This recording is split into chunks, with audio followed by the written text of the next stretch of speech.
I'm Ariana Grande. Hi, I'm Cynthia Erivo. And you're listening to the Broadway Podcast Network. Visit bpn.fm to discover more.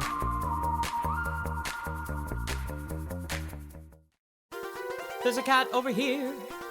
There's a cat over there. And the wrong one died. And the wrong one died.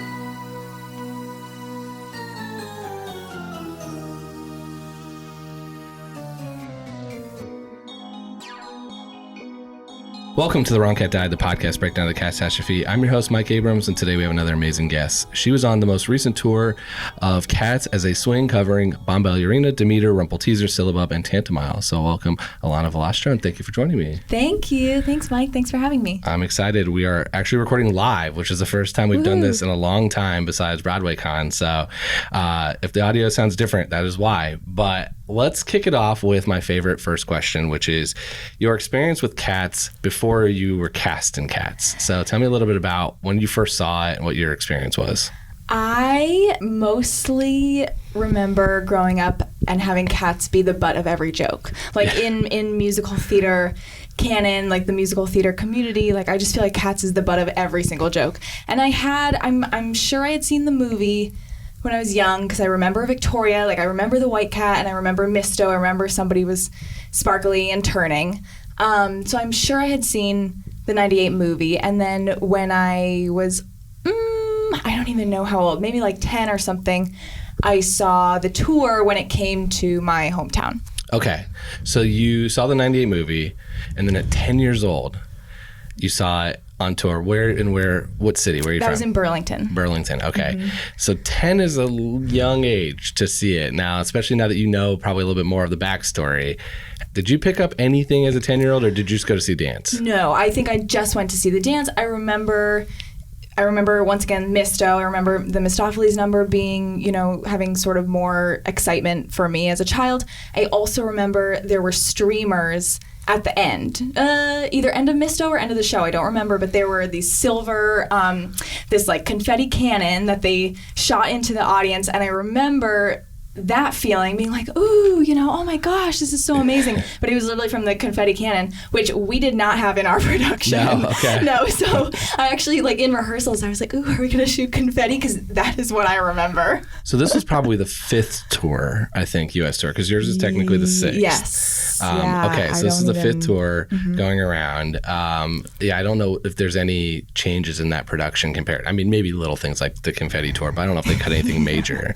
So you saw it at 10 years old. Did you see it any other time between that point and actually being cast? I don't think so, except for when I auditioned. Or no, I guess I did my audition, and then when I was called back as a way to prepare, I tried to watch the 98 movie. I was very busy, so I didn't have a lot of time, so I sort of sped through, and I remember I got to Naming of Cats, and I was like, what is this? Yeah. Like, what am I watching? And it's funny, because I have since, obviously, like, drunk the Kool-Aid, and now it's so meaningful to me, and it has such a place in my heart. But at the time, I was like, what is this? Yeah, it's a lot. I mean, it is. I've seen the 98 movie too, and as I told you earlier, I saw it on a plane, which got a lot of looks. So it is a strange viewing, and to do it, so I guess it's probably a little different if you're doing it as you're prepping to know you're going to potentially go in the show. So were you knowing that, especially as a swing, were you watching multiple characters? Like, how do you view that? No, I actually just watched for Demeter, because I was in auditions for mostly specifically, well, I thought it was just Demeter. I'm sure they were looking at me maybe for other people, but I thought I was in for Demeter, so I remember watching Macavity. And the hard thing about auditioning for the show is you don't know the choreography yet. So you're trying, you're standing there in front of the team and you're singing the song and you're trying to just sort of move like a cat, but you don't have any specific choreography, so you're sort of just like trying to be slinky and like a little feral, maybe a little sexy, maybe a little like, paw action, but we hadn't learned it yet. So it's so funny thinking back to my audition. I'm like, I don't know what I was doing, but I had watched, Macavity of the 98 movie just to try to get the feel of it, but didn't know the choreography from my audition. Did you sing that song? Did you sing Macavity? Yes, and actually they had me sing the whole thing. So I did Bomb's part and Demeter's part as like a one woman. Well, I did McCavity, which is normally a duet, as a one woman number, the whole thing. Yeah. Well, but you covered both, right? So I did, and I ended up covering both. I didn't originally cover Bomb till like halfway through the tour. Okay. They added that for me. Okay. So you get cast. I'm fascinated by what you are told, and especially as a swing where you're being told about like, most like if you're covering one character, it's like, all right, I got to figure out the backstory for this one character, or a little bit of like that on top of the dance number and the song and everything else. As a swing, you've got 5, 6 that you're covering. Yes. How do you think through kind of like, this is the personality of this cat? Like, how much did you learn about each one? I definitely I think, well, they actually started me with only 3. So when we started rehearsals, I was only covering 3, and then they added 2 more for me through the course of the tour. And Kim, our director, was really good about saying, you know, as a swing, like the first time you go on, just make sure nobody dies. Like make sure everybody's safe, because this show, you know, people are flipping, people are leaping, it's so physical. And so she said, if you are in a safe spot, you know, maybe not even the right spot, but if you're in a safe spot and everybody survives your first time as a swing, because we don't get rehearsal. We don't get rehearsal with the cast. We don't, you know, we can like do it ourselves in some hotel lobby, which we did all the time, like truly every day. But that is very different than doing it on stage. So, you know, the first goal is everybody safe? Am I in the right spot? And it's a little more, you feel like a puzzle piece just sort of fitting yourself in. And then the more that I did each role, the more fun it was to really play around, start to, you know, be able to give the full expression of the character, for sure. How does that change when you talk about a character like Rumpleteazer, where there's very clearly eyes on you at a point? And I guess this is the same way with Bomb and Demeter versus like maybe Syllabub or Tantamile, where it's a little bit less focal point. Like, does that change how you kind of think about it, where it's like, just kind of make sure you're not in a dangerous spot? But when you're Demeter and Bomb and Rumpleteazer, all eyes are on you at moments of the show. I think when you're on stage through the whole thing, you're just trying to be the best that you can be. So even if you are Tant, which, you know, unfortunately, like Tant's doing all this amazing choreography, but is largely in the dark. Like a lot of people come see the show and you talk about the twins, and they think you're talking about Mungo Rump, and they don't even notice the twins. They don't notice Tant and Korko, which is really unfortunate because they're beautiful and they're doing all sorts of beautiful things. But when you're on stage, you feel like everybody's watching you, even though in the back of your mind, you know, because I had seen the show, I watched it when I wasn't on stage. I know that everybody's doing a million different things. Some people are in the dark. Some people, it's a very complicated show, and I know that the audience probably doesn't have eyes on like that cat who's just like licking themselves in the corner.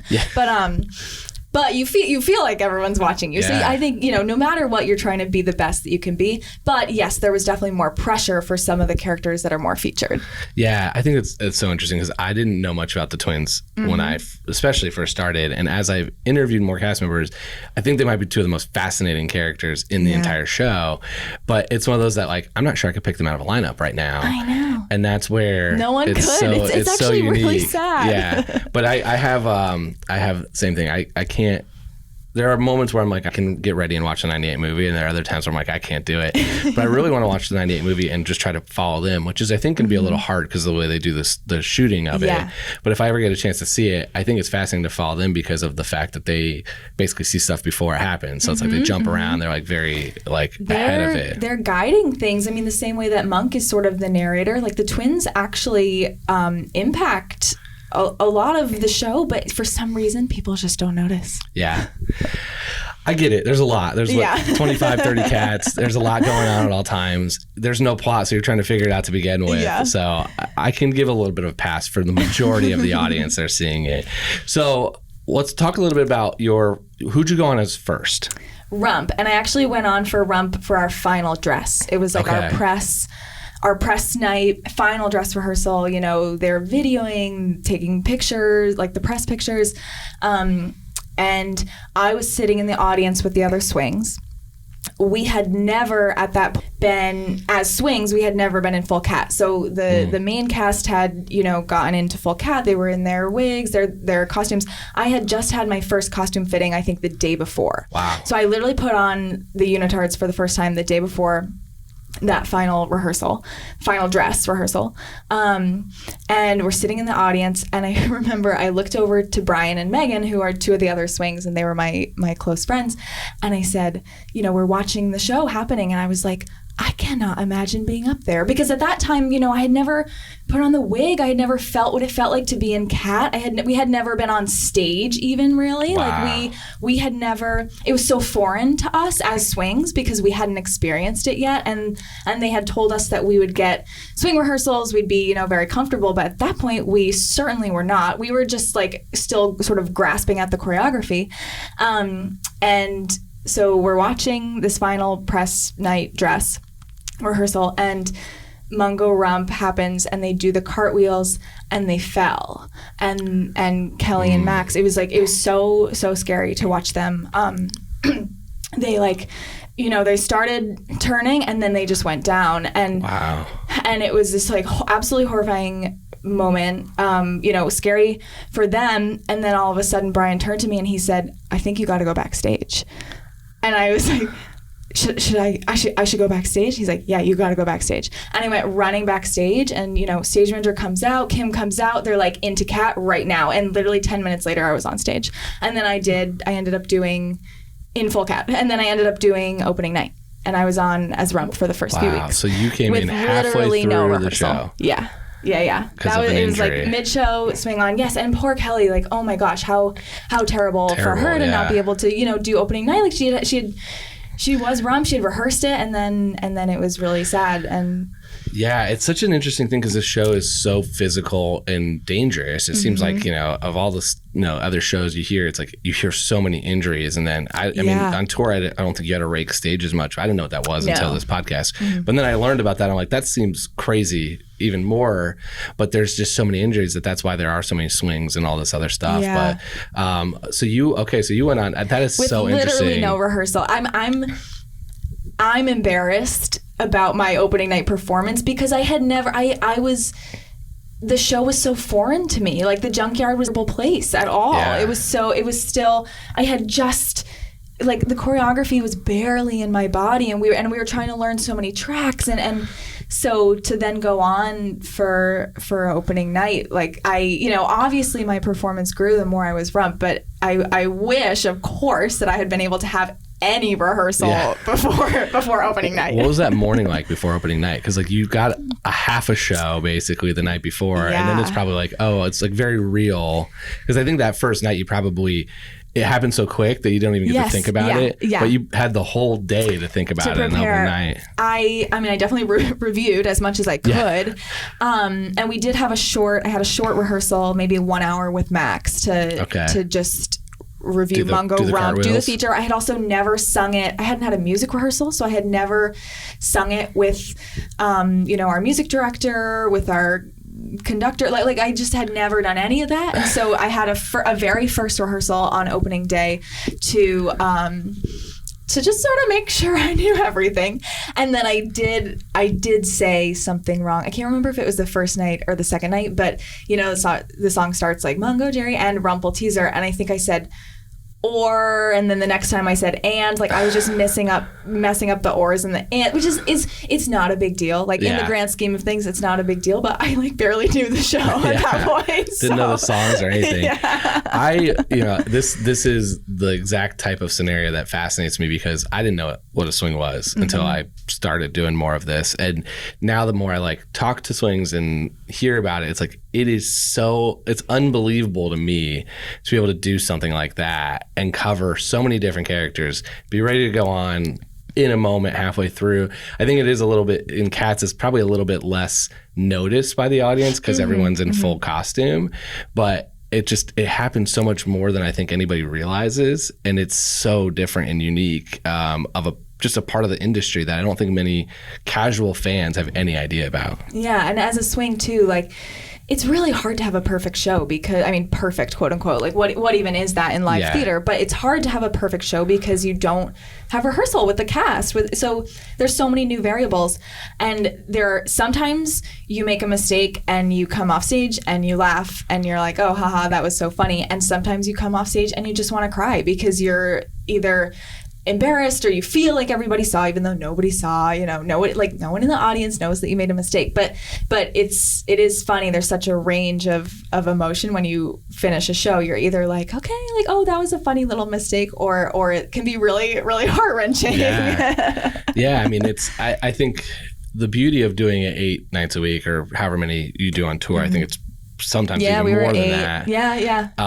You get a lot of chances. So as a swing, sometimes you don't. I mean, I guess you probably knew with Rumpleteazer you're going to go for an extended period of time. Yeah, and we were on all the time. I think I did almost half. Like we were very used. I mean, I think it was COVID too, So all of a sudden somebody's out for 10 days, and then as soon as that finishes, one of your other characters is out for 10 days, and then there you have it, so it was partially COVID and partially just how difficult the show is. That is wild. So how many times did you go an extended period of time with one particular character, or did you go like one night one cat, one night another cat? I did both. So I did open the tour as Rump. I was Rump for at least a few weeks, and then from then on I sort of alternated, although then I was Rump again for an extended time and then switched to Syllabub, then went back to Rump. Like it really, I did have long stretches where there were really barely any nights that I wasn't on. But then, then sometimes I wouldn't be on for a week and I'd be like, wow, I'm not on this whole week. I mean, that was rare, but. It's, again, such a wild concept in general. I want to talk a little bit about your going back to the beginning of the rehearsals and everything. Can you walk me through what you were told about each of your characters? Like, what do you remember stories of each one? Yes. I remember, Rump, in mind, I remember they're not siblings. Like most people think that they are siblings, especially because they change into costumes that look the same. Like they change into these costumes for the feature, so that they're matching, which is like a sibling thing, but they're actually not. And supposedly Rump has a really big crush on Mungo, which the more that I got comfortable, that was really fun to play with. Like when I would do it with, Max or Brian, and or actually I did it with Sean. But it's fun to play with that. Like if Mungo maybe gives Bomb a smile or something, then like for the next scene I would be like give a little snarky eye to Bomb because I didn't like her because Mungo flirted with her or something. That's and interesting. he's mine. Like what I mean? I don't think I've always thought that they were siblings. I don't think I've ever. So that has been according that was to Chrissy Cartwright, according to fact. Yes, she's the cat's guru. They are Rump has a crush on Mungo. So that was they're like fun. Bonnie and Clyde basically. Yes, exactly. Bomb and Demeter, Demeter has this history with McCavity, and has managed to escape that. Bomb also managed to escape that, but I think was a little more in control of the situation. Demeter's story is what fascinates me about the show, of that, like, it's just known fact that she was sexually abused by another cat, and it's like, we're just gonna go with that, and kids are gonna show up to the show every night, and we're just gonna ignore that fact. And the way that Chrissy really described it when teaching McCavity, I mean, as a swing, honestly, it's really hard to focus on these details when you're trying to learn. Like I was trying to learn Demeter's track and Bomb's track and the ensemble girls track when she was teaching it, but she was so specific. Like there's one moment where Demeter sort of looks up and leans back, and it's because she's picturing him on top of her, but then she sort of shakes it off, and then is he over there in the corner, and maybe he's over there, so your eyes just go over there, but you're sort of scared, but you also kind of liked it, but maybe not. Like there's so much push and pull in that number, which is really fun. Although as a swing, it is hard to fully embody that when you're also thinking, where am I going now? But I love that you you're trying to take those moments, but at the same time your guidance is just don't get anybody hurt. Right. So it's like a little different to like dig too deep into all of like the super nuances when it's just like, okay, am I in a spot where someone's gonna backflip and land? Right. But okay. Right. And then Syllabub, the youngest cat, has sort of this like pure, beautiful excitement for life and this anticipation for what's to come as sort of like the baby cat. And then Tant, it was really fun. It was almost like a acting exercise to match whatever the chorco is doing. So Taylor, who played our chorco, he was a really great leader for me when I would go on as Tant, and we would do things in sync, and I would just be like, there's an acting exercise where you don't know who's the leader, and you like wave your arms around and things, and just sort of, it's supposed to be in unison, but one person is actually leading, but you just have to be so in sync. And that was sort of the whole show as the twins. And so, that was fun too. Yeah. Did you, I think it's interesting because you did mostly paired stuff and then syllabub. So did you did you feel freer when you were syllabub and you were a little bit more like around the stage versus like, I'm always kind of partnered with somebody? I think I felt the most free as Rump, only because Rump and Mungo can do so many things and can play around in like sort of a goofy way, a fun way, a poking fun at the others way. But yes, Syllabub, Syllabub was nice because, the first night I'm like, okay, I'm sitting here in the corner being a cat. And then, maybe the next night you notice that Skimble is right next to you. And so you can be like, oh, I'll go nuzzle Skimble. Like, yeah, it is fun to have a little more flexibility there. Now, which one of that you've done, which one did you think was the most difficult, and which one did you think, I don't want to say easiest, so which one do you think was most difficult, because they're all difficult to do? Like, which one was the hardest to kind of get into? Bomb and Demeter were the easiest for me, I think, because vocally that's where my voice naturally sits. That's physically, they're more standing too. So like Syllabub is on her knees the whole time, just crawling the whole time. And like at the end of the show, you stand up and you're like, oh God, like I was just like in a little ball for 2.5 hours. So, but Rump is definitely the hardest female track in my opinion. Like also because everybody else gets a 5-minute break in Act 1 while Mungo and Rump are doing the hardest number in the whole show. So it's in my opinion. But so everybody else gets to prepare for the ball and have this like nice 5-minute break. You like get water, stretch, make sure you're ready for this big giant 12-minute ball dance number. And Mungo and Rump don't get the break at all. So they literally just go right into it. And so definitely the hardest track is Rump. So that means that Mungo and Rump are doing like 17, 18 minutes straight of physically demanding dancing. Absolutely. And you have a little bit, when Old Deuteronomy comes in, so after they finish the feature, they're sitting on the car boot and Old Deuteronomy comes in, but you don't leave the stage. You never, they literally barely ever leave the stage. Like Rump has, I think, like maybe 1 or 2 parts in Act 1 where she can get a little bit of water, and otherwise that's it. And it's so physically taxing. So in my opinion, Rump's the hardest. Demeter, Macavity into the Macavity fight is a bit of a push, but it's nothing. It's not quite the same as Rump. The ball has always talked about how demanding that is in general. So to have and some cats leave the stage and some do not. And Mungo and Rump are the ones that don't. Rump leaves once, but only to come in for a lift in a different entrance, and Mungo never leaves the stage. And you just need Grisabella's track where you get 15 minutes on stage, just hang out, come out. But she gets paid more. Exactly. That's a secondary reason of why she shouldn't be the Jellicle choice. Her paycheck's too high. Paycheck's too high for less time or on maybe stage. Actually everybody else's is too low in reality. Very fair. Very fair. My last question for swing question is, when you how does your on tour, your routine change when you know you're going to be on or maybe not be on, or you said you had weeks where you're fully off?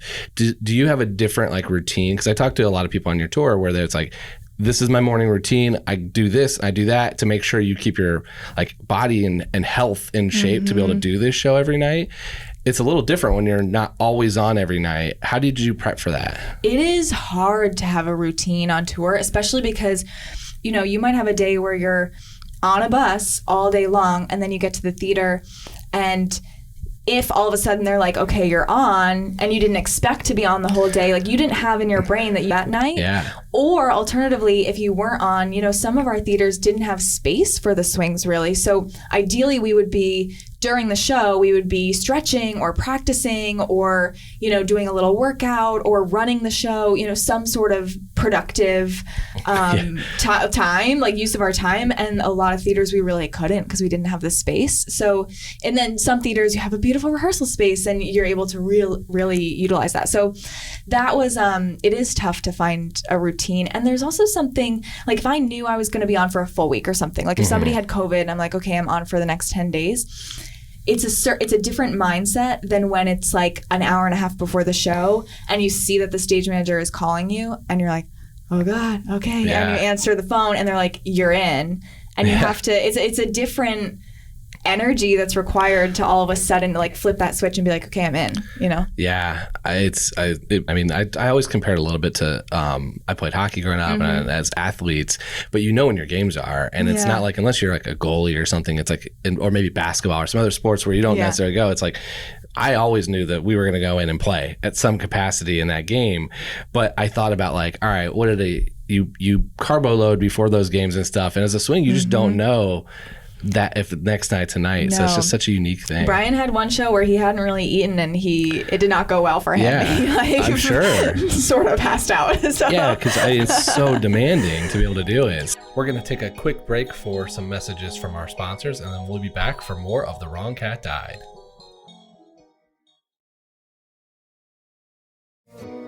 I want to talk a little bit about the new movie. Okay. We talked about the 98 movie. Yep.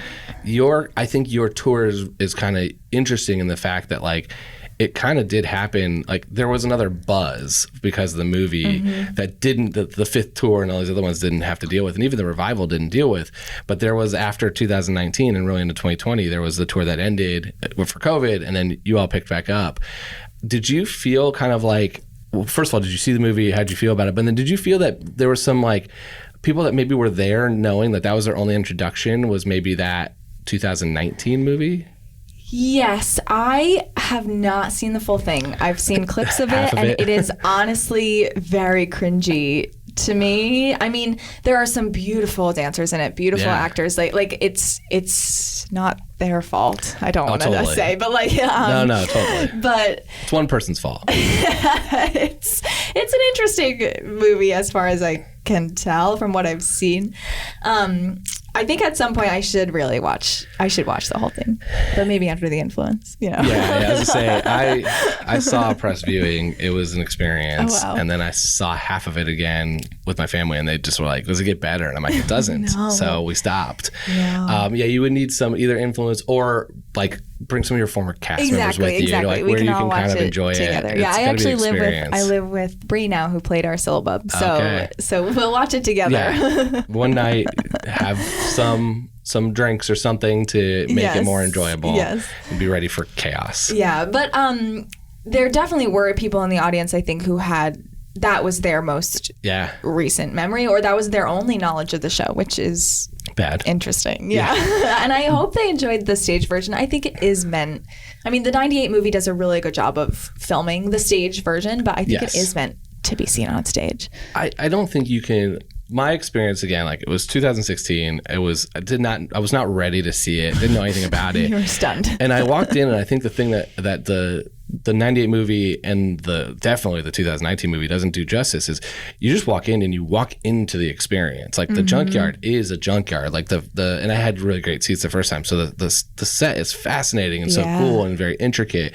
And so you do walk like you feel like you walk into an experience. And then for me, I don't think your cast got to do this because of COVID, but like Green Eyes, you start the show with all of a sudden a cat in your face. And so it's like, neither of the movies can do that justice. But the 98 movie does a pretty good job of giving like a pro shot version of where you see a stage production. They added in a few special effects to make it like Mistopheles has a few like lightning bolts and like some other things that like 1998 CGI basically is like what they could add. And did anybody from my cast tell you about Cats in Concert? I don't think. Okay, so we had one night where we're on the bus and we're heading to the theater, and Grace Buckley, our resident choreographer, stands up and she said, okay, so the freight elevator was broken in the theater. They could not get the set in. They could not get the floor in, the lights, like any of that. And she said, so we're just going to do a concert version. Wow. And so where was this? where was this? Somewhere in Iowa or Indiana or South Dakota. It didn't come to Indiana. It didn't come to Indiana. Okay, then it so I can wasn't. say, Okay. well, maybe it went to Evansville. It didn't come to Indianapolis because that's where I'm from. And it was supposed to come with the first one, but in April of 2020. So I don't think it went to Indiana. Some Midwest-ish. Yeah. Okay. Sounds right. We were somewhere in the middle of nowhere. Somewhere in the middle of nowhere. And we only had one night in that theater. Okay. And so they decided to do the concert version of Cats, and we walked. Oh, and she said all the swings will be on. So she said you will all of us, all 10 swings, and all main cast in full Cat. Wow. Just doing a concert so you had version. to get in full Cat to do a concert so we had version? duplicates because we don't have our own swing Cat. Our costumes are the same. Wow. So Bree and I were both dressed as Syllabub. Megan was a second Jenny. Like everybody was a duplicate essentially. And then Kellyanne and Carolyn were both Baby Grizz. And then Tay had full Grizz. Like so they just sort of. There were duplicate cats, and they said, just try not to be like next to each other at any point. They said just sort of like stay on the other side of the stage. And when we first walked in, there were chairs set up. Like we were just going to sit there and sing the show, and then that got cut because I think Grace Buckley was like, I'm not having these grown adults like sit in these unitards and just sit there in full Cat. So basically for 2.5 hours, we just crawled around the stage because they didn't want us to do any choreography since it wasn't the full version of the show. They didn't want it to sort of be like bastardizing somebody's work. Like it's disrespectful of somebody's work to do sort of half of their work. Totally. And so they said no choreography. You're just a cat. And for literally 2.5 hours, 32 grown adults crawled around a stage and sang Cats, but did not have any other aspect of the show. So you didn't dance at all, or like loose, but not like the full thing. We just sort of moved around, I'd say. And then by the time we got to Misto, Paul did sort of improv it. Like he it's hard. Like how do you get to Mistopheles? What, he's supposed to just stand there and sing? Yeah. And there's so many dance breaks. Like there's a 12-minute dance number, the Jellicle Ball, like, and so we're all like moving around the stage trying to be cats. They played every single thing. Oh, they sure did. Yes, they did. It's such an interesting decision because when you said Cats in concert, I'm like, oh, okay, they just played like the album. No. Yeah, like play the tracks. just play everything. Forget all the stuff in the middle. We did the whole thing, and we were all on stage too. So we get to the part where we have to find old Deuteronomy, and like Indalecio just sitting there on stage in his old Duke costume. Like, so it was just really wild. Like, was there the whole kidnapping scene? Like, we did everything, but everybody was just on stage the whole time, and we just sang it and tried to pet ourselves and lick ourselves like as cats. This is good for next time I talk to you. You'll have to ask somebody else about it. Well, here's what I want to ask. I want to ask Taylor because we hopefully are still going to find time to record. But I want to know because she had to do a whole show versus her. Yes, I think at some point they might have taken her. She did a lot of the first act. She might have done the whole first act. And then at some point they said to her, it's too weird. Like into act 2, I think they said it's too weird. Like you're supposed to come back, right? Like you're not part of the tribe. You're not supposed to be sitting there, which she was the whole time. And so I think they took her, they sort of like waved from the wings or something and said, come on. And she then, I think from memory, she did enter from memory. That is fascinating. I had not. It was I've wild. definitely not heard about that because I would have remembered that, and I would have had a lot more questions. I'm gonna probably have a lot more questions. I'm gonna be asking you as I think about them after we finish recording. That is so unique. They gave the audience the offer, I think, of being refunded. I think they said you can come. They phrased it in a very funny way. They were like, you can come in for a once in a lifetime, like never seen before version of Cats, or you can have your money back. Yeah. So I mean, being from the Midwest, I bet you probably had a pretty full crowd still. I think we did. Yeah. Yeah. I feel depending bad on for how, them, but we did. I that don't does know. suck. Depending on how small of a town you are, like you get to some of those small towns and it's like that has been on the calendar for probably 6 months. Yeah. And so it's like that is the night out. Babysitters or more are because called. of the pandemic. Like some of our people had been waiting for years because they thought it was coming before the pandemic. Yeah. So interesting. It All was because Afraid wild. Albert didn't work. All because they literally just could not get the set in, and so we did Cats in concert. Isn't there? All dressed I guess in cat. this would be so hard to figure out, but there's one of the tour I think before the pandemic used an inflatable set. We did have so we you had an used inflatable set. Okay, so you They also could not couldn't even get the inflatable I guess set in. not. I guess not. They could not get anything in. I called it the bounce house set. And it's so loud too. Yeah. It's really loud. Like we had one sort of swing rehearsal where we were practicing on the stage, but because we didn't have sound, like we weren't mic'd, it was just the swing sort of on the stage. Singing. And I was being Syllabub, but Syllabub sings her little, moonlight, like in the upstage corner right near where the bouncy castle is, like its loudest. Yeah. And so the other swings could barely hear that I was singing, and Connor was like in the wings. And I think maybe he just didn't know that somebody at that swing rehearsal was being Syllabub or something, or he just didn't think of it, or he just was in the wings and was like, and he starts singing full out like Syllabub's little bit. Like Connor is like just full on singing Moonlight, and everybody's like looking over, although I couldn't hear him and he couldn't hear me, but we both were singing Moonlight together. Yeah. But the set is so loud that it's really hard to hear. Again, fascinating things that I've learned because of this podcast, of that there's inflatable sets that travel around.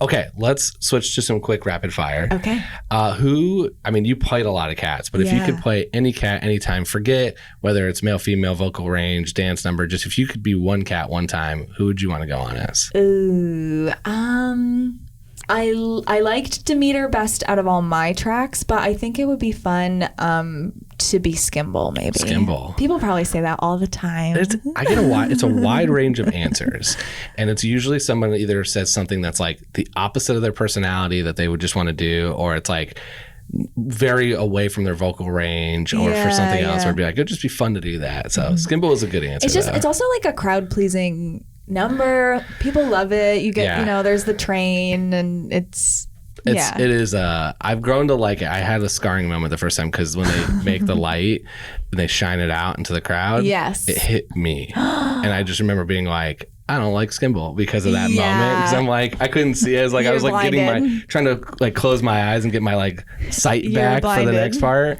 So I always have this like slight anti-Skimble that I probably shouldn't have, and it's grown on me. We had one, just like a quick little anecdote. As my, I had been Rump for so long, and then I switched to Syllabub, and then I went back to Rump, and in my brain I was like, well, I know Rump so well that I didn't review Skimble as well as I needed to, and I accidentally we're making the train, and I got, or like earlier in the number we sort of make a train with our bodies, and I got into Bree's spot because my brain, I had just been Syllabub, and then I was Rump, and you have these moments where you look down and you're like, what cat am I right now? Like where am I going?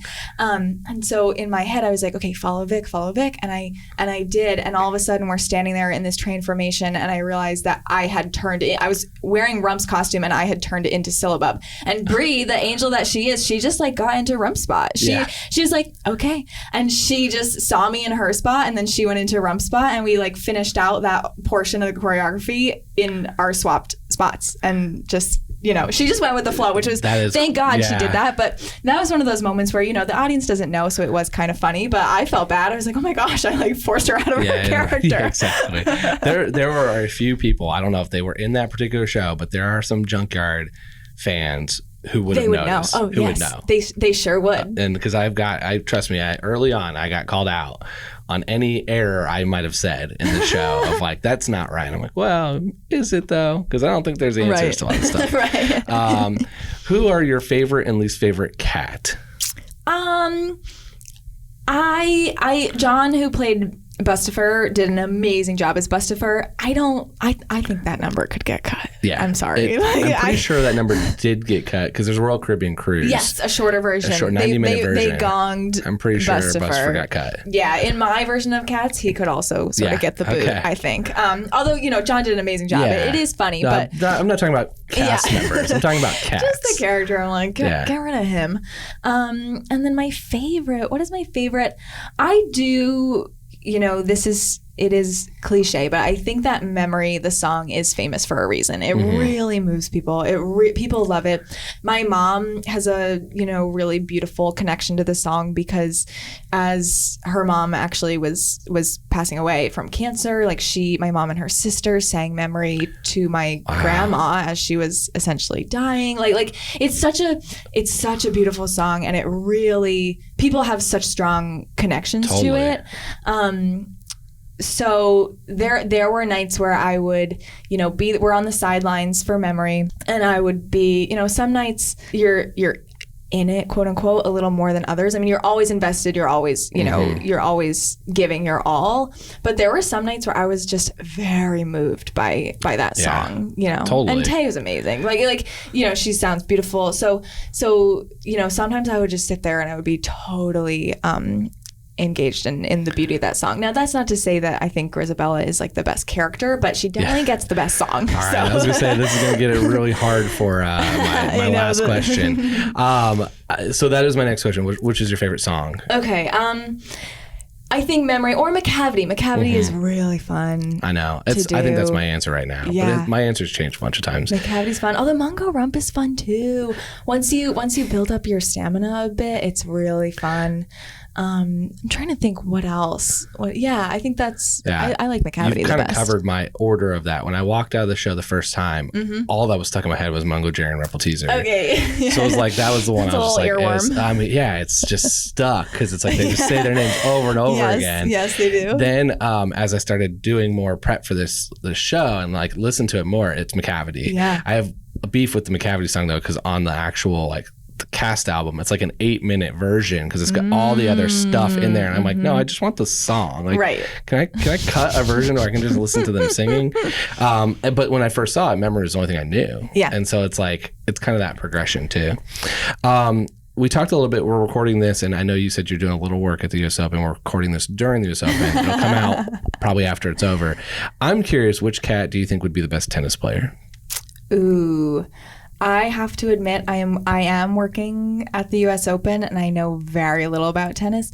One thing that doesn't make sense to me is why does it go from 0 to 15 to 30 to 40? Why is the scoring system not in even increments? That should go to 45, right? Yeah. I don't know. There's a lot of questions in tennis. Okay, let's see. Best tennis player. I do have an answer for this, in my opinion. I feel like Jelly Loram probably plays tennis. That's a good answer. I hadn't thought about that. I thought Skimble. Well, yes. Okay, I could see that. Skimble having a very regimented training routine. Skimble and Jelly play tennis together. Yeah, and then I could see the twins being really good at it. Yes. They're psychic for sure. And for sure. They're just off, bop, bop, bop, bop, bop, back and forth. They know they're doing it. Yeah. Yeah, they're running ahead. Jelly and Skimble are playing in the court next to them, having a little bit more of a low key game, but still having fun. Yeah. Okay. My final question is: I've argued at length that I don't think Grisabella is the right Jellicle choice. So I'm curious if you agree with me, and who would you pick, or if you, with your passionate defensive memory, are going to pick Grisabella. I feel for Gus because I think that Gus did everything quote unquote right. Grizz sort of went off the beaten path, got lost. Yep. She lost her way, and Gus did not. And Gus has stayed this really loving, wonderful figure for the tribe. And so you feel for Gus because you get the sense that he's old enough that he will die. Jenny, Skimble, those cats, they don't seem quite old enough that this is their last year of life. They probably will have more years, and maybe they'll be next year's or the following year's Jellicle choice. In the show, I actually wish. Speaking on that, I actually wish that, maybe Jenny, Skimble, maybe Jelly, I wish they were older because I think it would raise the stakes. If you had, say you had like 5 or 6 very old characters who weren't going to live anymore, then who do you pick? Like, then it raises the stakes of the show to have people, like, they are going to die if they are not reborn, But in this case, it's really just Gus or Grizz, maybe Duke, but he's like in charge of everything. So I think I feel for Gus because he lived a really wonderful life, but maybe that's why he doesn't get reborn is because he did everything that he wanted to do, or he did live in the way that he wanted. So I think, I think the way it's written, it has to be Grizz, but do I wish it wasn't Grizz? Yes. Okay, well, we're going to cut that part. I'm just going to have you say, I think it was Gus. No, I think you're spot on with this, which is that, like, it depends on what your criteria is for Old Deuteronomy, and then it depends on if it is truly age. Because I think one thing that you're saying, which is I think mostly in agreement with most people, but maybe a little bit different, is that there's even another level. Because I feel like there's an older level. There's basically like 3 tiers of cats is the way it seems. But there aren't enough older cats. And you're kind of adding a 4th tier almost. Because you're saying that there's Gus, Old Dude, and Grizz, and then there's the like Skimble, Jenny, like that kind of another layer of older cat. Then there's the teenagers, and then there's like the kittens. Right. And so that's interesting. At least in my brain, that's how it is. Like, I think it's fair. Is Skimble, obviously Skimble is, we go through each of the characters and they are up for selection. But Skimble's never going to get picked. Jenny's never going to get picked. They're too full of life. Like, I think, why would you rebirth them for a new life when they still have so much life in them? So that goes back to criteria. So if the criteria is who needs it because of like they're no life left, then I think it is a competition between Grizz and Gus. Maybe you'll do depending on how you look at it. But it almost seems like he doesn't really have an age. He's almost. Like infinite. Exactly. Which is interesting in itself because then when is Monk, who's angling to take over, ever going to take over? I don't know. But you could answer different criterias, which is where some people have gone into. Is it worthiness? Is it need? Is it is it a life lesson that he's teaching? And that's where it becomes more fascinating of like, what is the actual answer?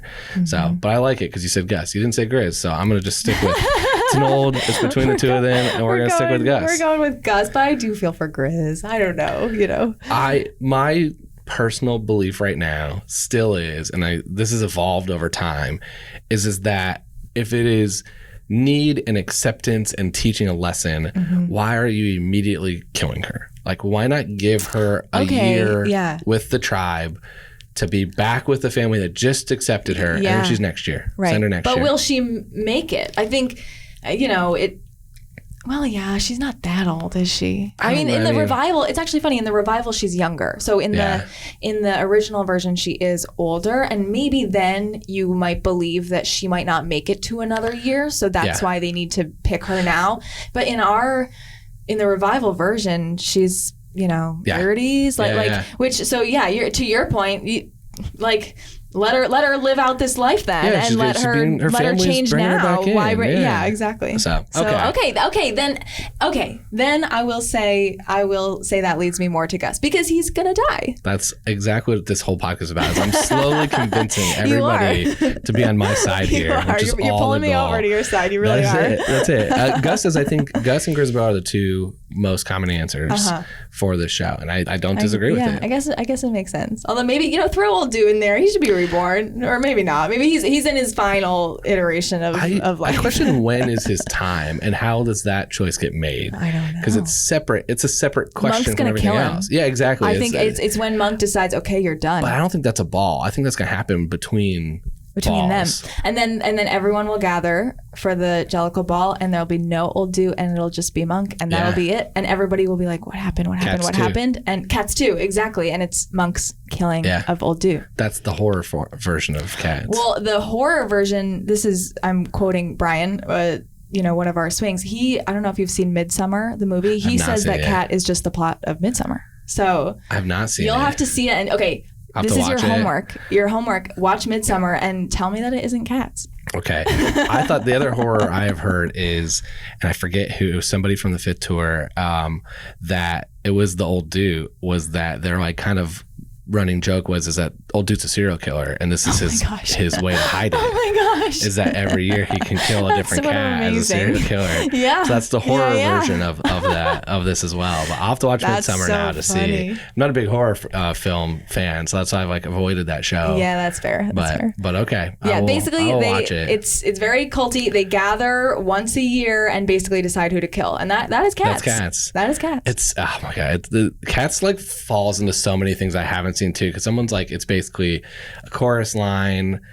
Okay. Type of thing. Yeah. They go There's through a couple other. Each there's character. the way I envision Cats, which was a singing competition initially, is essentially 6 as well. Okay, so yeah. I was like, yeah, it can be a bunch of things. But my biggest this is not a Cats take. So for everyone else who's listening, I think that Kinky Boots is the movie Tommy Boy.